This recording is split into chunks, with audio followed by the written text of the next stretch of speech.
Shalom jemaat Tuhan yang dikasihi oleh Tuhan kita Yesus Kristus. Apabila saat ini kita ditanya, untuk apa sih kita datang ke gereja? Atau alasan utama apa yang bisa kita berikan yang membuat kita tetap hadir datang ke gereja? Apakah kita hadir ke gereja karena kita merasa perlu mendengarkan khotbah dari hamba-hamba Tuhan? Ataukah kita datang ke gereja karena kita merasa perlu memuji dan menyembah Tuhan? Atau mungkin kita juga datang ke gereja karena kita merasa perlu untuk memberikan persembahan.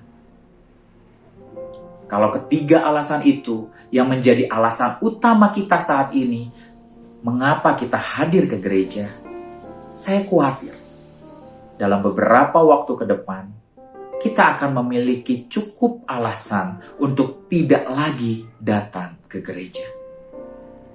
Karena dengan kemajuan teknologi, dengan kecanggihannya yang ada, membuat kita semakin hari akan semakin menyadari bahwa sekedar untuk mendengarkan pujian penyembahan, sekedar untuk mendengarkan khotbah dari hamba-hamba Tuhan, dan sekedar untuk memberikan persembahan, tidak perlu kita lakukan dengan kita datang ke gereja. Kita dapat melakukannya di rumah. Dan bukankah itu yang kemarin ini kita kerjakan saat COVID melanda yang membuat kita tidak lagi bisa ke gereja dan melakukan ibadah di dalam rumah? Menyikapi hal ini, apa yang firman Tuhan ingatkan kepada kita?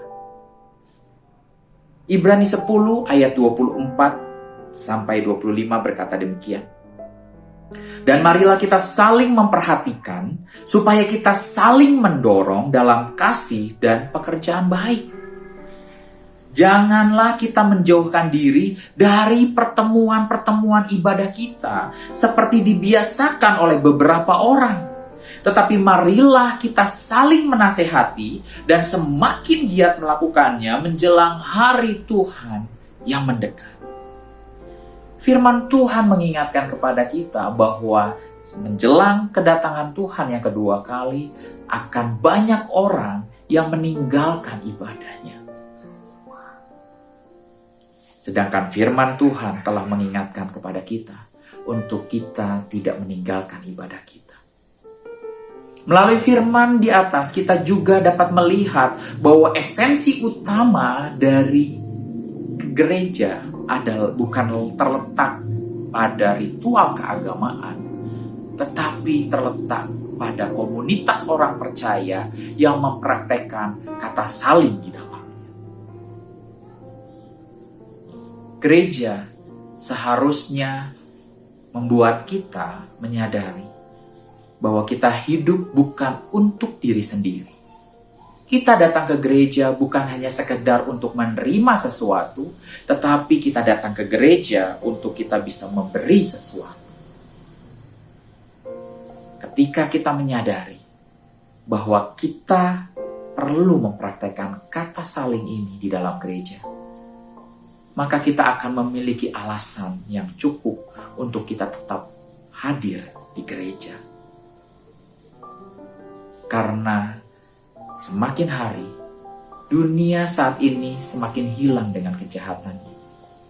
Apabila kita tidak tertanam dalam komunitas orang percaya yang mempraktekkan kata saling di dalamnya, maka kita akan semakin memiliki alasan untuk kita undur dari Tuhan, menghadapi berbagai macam persoalan dan permasalahan yang Tuhan izinkan terjadi atas dunia ini.